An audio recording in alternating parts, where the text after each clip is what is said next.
Adakah kementerian bercadang mewujudkan tempat pembuangan sisa klinikal yang khas di setiap negeri sejak negara dilanda pandemik COVID-19?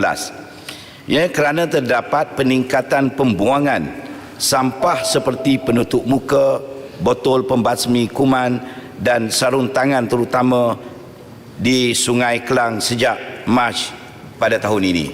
Terima kasih Datuk Yang di-Pertua. Terima kasih Yang Berhormat. Silakan Yang Berhormat Menteri.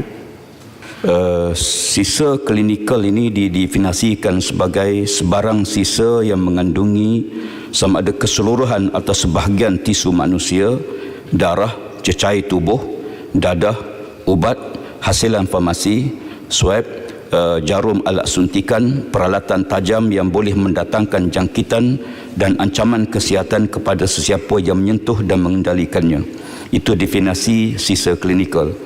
Untuk makluman Yang Berhormat bahawa sejak wabak COVID-19 ini melanda negara, secara keseluruhannya sisa klinikal meningkat sebanyak 20%. Dan ia dikelaskan sebagai sisa buangan terjadual yang memerlukan prosedur pengendalian serta pelupusan khas sebagaimana yang digariskan oleh Akta Kualiti Alam Sekeliling 1974. Perkhidmatan pengurusan sisa klinikal ataupun Clinical Waste Management Services di hospital kerajaan merupakan salah satu skop di bawah penswastaan perkhidmatan sokongan hospital atau PSH yang dikendalikan dan dilaksanakan oleh syarikat konsesi yang dilantik oleh pihak kerajaan dan perlu mempunyai lesen berdaftar di bawah Jabatan Alam Sekitar untuk pengoperasian, pengangkutan dan pelupusan sisa klinikal. Semua sisa buangan daripada fasiliti seperti pelindung anggota perubatan atau PPE dikategorikan sebagai sisa klinikal semasa penggunaan bagi mengendalikan pesakit COVID-19. PPE ini akan dikumpulkan dan dilupuskan di loji pelupusan sisa klinikal yang mempunyai teknologi pengawalan pencemaran alam sekitar.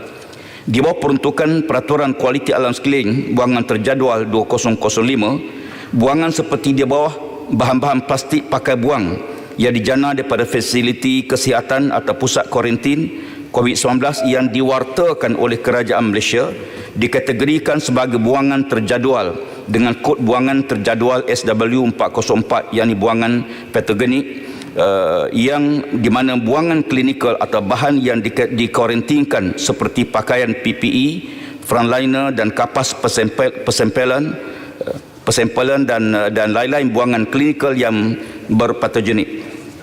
Untuk makluman bahawa sidang yang Dewan Yang Mulia, buangan sisa klinikal tersebut perlu dilupuskan di premis yang ditetapkan buangan terjadual yang dilesenkan oleh Jabatan Alam Sekitar adalah menjadi kesalahan di bawah Seksyen 34B Akta Kualiti Alam Sekeliling 1974 jika seorang dapati telah menempatkan atau meletakkan atau melupuskan buangan tersebut di premis yang bukan ditetapkan dan tidak dilesenkan oleh JAS tanpa terlebih dahulu mendapat apa-apa kelulusan daripada Ketua Pengarah Jabatan Alam Sekitar. Jika disabit kesalahan boleh dikategorikan atau dipenjarakan tidak lebih pada 5 tahun dan denda tidak lebih pada RM500,000. Walau bagaimanapun buangan seperti plastik, pelitup muka, pakai buang yang digunakan pakai oleh orang awam di premis seperti pasar basah, pasar raya, pejabat, kilang dan seumpamanya yang digunakan bagi tujuan pelindungan diri pada jangkitan adalah dikategorikan sebagai buangan domestik dan tidak dikategorikan sebagai sisa klinikal atau buangan terjadual.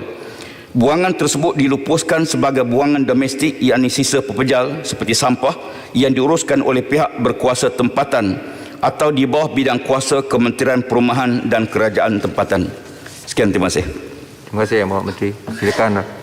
Itu adakah pihak kementerian bercadang untuk menilai semula dan memperketatkan penguasaan undang-undang pencemaran sungai memandangkan ianya masih berleluasa sehingga menyebabkan gangguan bekalan air bersih kepada pengguna serta apakah langkah proaktif bagi mengatasi masalah-masalah ini. Terima kasih Datuk Yang di-Pertua. Terima kasih Yang Berhormat. Silakan Yang Berhormat Menteri. Terima kasih pada soalan tambahan. Untuk makluman bahawa PP ini ada dua kategori. Satu kategori yang kita kategorikan sebagai klinikal dan satu lagi yang bukan klinikal. Adapun yang digunakan oleh orang awam termasuk kedai gunting rambut dan sebagainya, dia tidak dikategorikan sebagai clinical waste. Maka oleh kerana itu dia tidak ada keperluan untuk kita letakkan dia sebagai suatu pengurusan sebagaimana clinical waste. Yang keduanya ialah dia akan meningkatkan kos dan boleh menimbulkan kekeliruan di kalangan orang awam. Sebagai contoh, clinical waste kan kita letakkan di bawah plastik yang warna kuning, ya, supaya dan ditagkan dengan suatu kawalan khusus supaya dia dapat dikendalikan dengan sempurna. Manakala yang PPE biasa yang digunakan oleh orang awam, dia dikategorikan sebagai sisa domestik dan dia boleh dilupuskan melalui prosedur biasa yang digunakan oleh pihak kerajaan tempatan di bawah Kementerian Pembangunan KPKT. Jadi sehubungan dengan itu, pihak kementerian tidak bercadang untuk mengkategorikan atau menyemak kembali, sebab prosedur yang ada saya fikir sudah cukup memadai dengan apa yang ada bagi memastikan bahawa sisa klinikal sahaja diurus dengan cara yang teratur, manakala sisa domestik akan diurus bagaimana prosedur biasa. Terima kasih.